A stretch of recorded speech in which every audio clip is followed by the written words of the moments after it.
Kimbo Slice, Phantom Slice, and also the head trainer and training coordinator at Team 515 in Longview, Texas.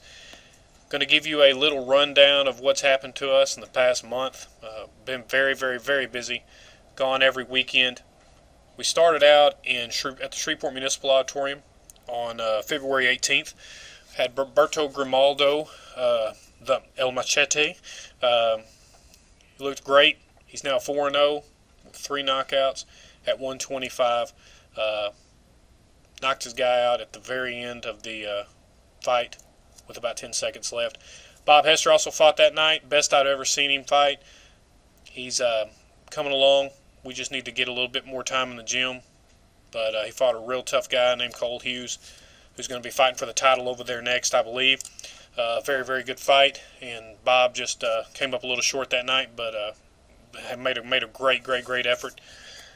We moved from there to probably the most anticipated boxing match in Tulsa in forever. It was Thomas Longacre versus George Comanche Boy Tatanapa. Probably just one of those things that you got George, who's 26-0 as a professional boxer, did have a draw. Never been over 6 rounds. Thomas, world-class kickboxer, 32-2, I believe, as a pro. 5-0 as in MMA. So he hadn't tasted defeat very much. Kind of took on a new realm, trying to get into the boxing world. And his pro debut, fought this 26-0 boxer. Great, great fight. Actually got an opportunity to corner that fight. He looked great. We thought it was a 3-3 draw. We had it as a 3-3 draw. Mickey Ward actually had it as a 3-3 draw. Interviewed him. Phantom Slice did at the end of the event. He was a special guest there that night. He said it was a 3-3 draw and they should fight again. Some of your newspaper articles are going to say Mickey Ward said they should fight again, but you're not going to see anybody say that he said it was a 3-3 draw. If you got a guy that's 26-0 as a boxer and you have a MMA guy coming in and in his pro debut, even if it is a draw or even if it was a 4-2 for us, for Thomas, then they weren't going to give us that fight. We knew we had to go in and stop him, or there was not going to be a decision in our favor. But give it to George. George looked great. Best I had seen him. Watched a lot of film on him. He did. I still had some of the same tendencies that he had, but he cleaned up a lot of stuff a lot faster than we thought he was going to be. But it was a great fight. Tulsa won out on that. Sold out the Hard Rock Casino there in Tulsa at Extreme Fight Night and for Dale Cook. Very, very good show. Great show. Yui Gallegos actually fought on that show too in kickboxing, who's a Team Thunder member. Our sister school over there, we call them our sister school, our friends over there at Thomas Longacre's camp in Tyler, Texas, about 45 minutes from here. So Yui looked great. Just came up short in his, went all 3 rounds and came up short in the decision. Then we moved from there to March 5th to Rage in the Cage in Beaumont. Carlos the Prodigy Rodriguez, long anticipated MMA debut, 18 years old.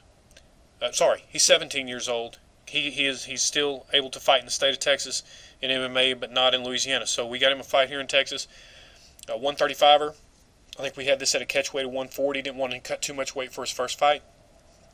He looked great. Fought a guy that was 2-0, and he made a complete fight of it.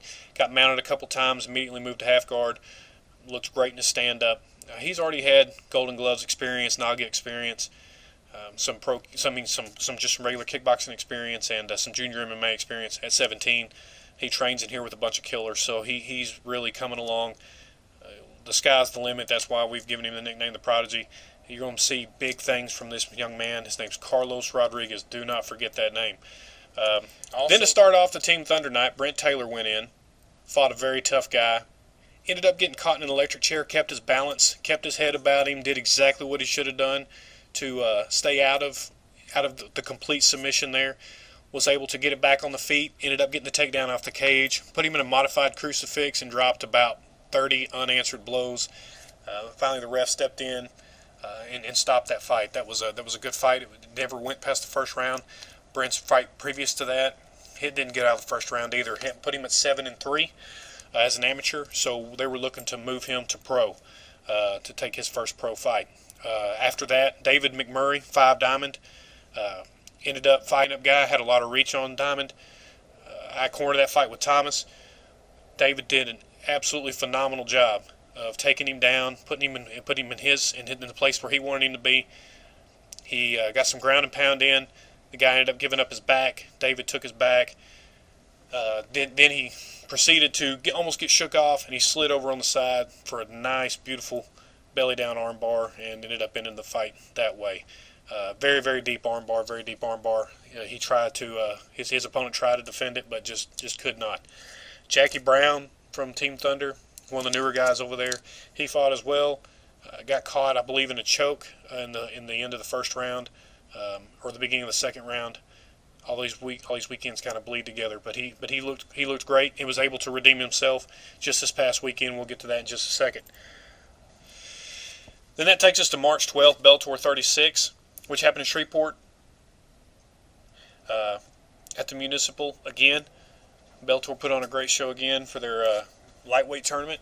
We had two guys on that card, Booker Arthur, who's a full-fledged member of Team 515, but also is taught by martial arts Hall of Famer Steven Garza from down in Rusk, Texas at Rusk MMA Team Fury.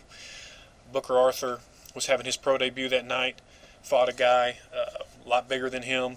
His guy did not make weight either at I think he weighed in at 149.2. Booker weighed in at 144.8. Did a little negotiating there with the purse, and ended up having the fight anyway. It was a very, very tough first round, but Booker wore him down. Ended up taking his back, pounding him out. He submitted a verbal submission due to strikes in the second round. Then Kevin Aguilar. Let me give you a little background here. Kevin Aguilar was 13-3 as an amateur. His only 3 losses are to top guys. Jason Sampson was one of them. I think his other 2 losses were up at the World Championships, ISCF World Championships. So, Kevin was already 1-0 as a pro. He got a fight on Bellator 36 also. He went in. His fighter made weight at 150.2, and we ended up taking the fight anyway. And at 3 minutes 2 seconds of the first round, Kevin had his back and ended up pounding him out, made him go limp. So there'll be some footage of that we're going to show you too. Also, the Booker Arthur, those two guys, Booker Arthur with a 74-inch reach at 5'6", is going to be a great pro. And Kevin with a 72-inch reach at 145, that's a pretty good reach too for him. His stand-up's phenomenal. Kevin is like a sponge. It's getting hard to find training partners for him now, so we're going to have to maybe outsource a little more. But that's going to be a guy that you're going to hear a lot more from. He was actually able to get on MTV2 that night, and looked, made us proud and able to get us on the map a little bit. Also, then after that, that was everything that we'd had. Now, March 18th, which was just this last Friday night, Brent Taylor, who we had talked about earlier, 7-3 as an amateur, had his pro debut for a title against a 2-0 pro up at the River Spirit Casino in Tulsa. He ended up winning that in the second round. From what I hear, he knocked the guy out cold. I was kind of keeping up with it as I was watching the weigh-ins and everything for the UFC and Bellator for this last weekend. So we got word that he had knocked his guy out, and Jackie Brown redeemed himself and ended up getting a win with a 3-round decision on that same show. So that's kind of what's been going on with us the past 5 weeks, 6 weeks, whatever it is. It's just kind of gotten out of hand now. We're on a little bit of a break. April 4th, we kick camp up in Longview. We're going to have, on May 21st, Uprising at the Longview Mod Cobb, an all-amateur show featuring some of the best amateurs in the area. And obviously, we're going to have a lot of guys on that card.